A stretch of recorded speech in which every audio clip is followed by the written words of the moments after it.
If you've been watching my videos for a while, you'll notice I'm animated when I talk. I move my hands all the time.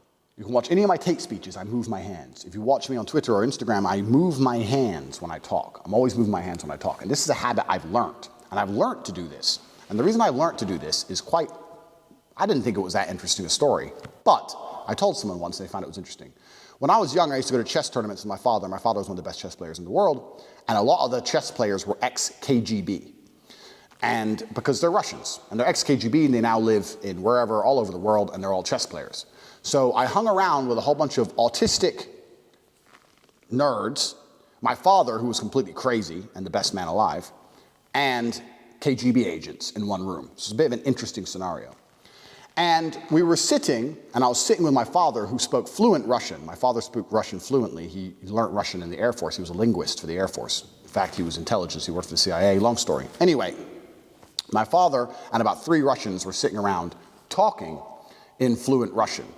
And the Russians are very well known for being very stoic. They don't talk very much. They're very hard people, especially the KGB guys, right? But the KGB guy told a story, and he was telling my father, saying that Russians in general aren't very animated when they speak. They sit still, they say yes, they say no, yes, blah, blah, blah. They're very, very calm. They don't like to talk too much. However, he was told that many Russians are trying to learn American mannerisms, and they're trying to learn to be more animated with their speech, and that many young people in the KGB, many Russians were learning to move their hands a lot more as they speak. And obviously I didn't understand the conversation. My dad told me this afterwards. And I said to my dad, oh, is that so they can fit in better with Americans? He said, no, it's not so they can fit in. They like the idea of being animated, and this is an advantage, a tactical advantage I identified. If you're constantly animated, your moving doesn't scare people. So if I'm still and I decide to pull my weapon, you're going to notice.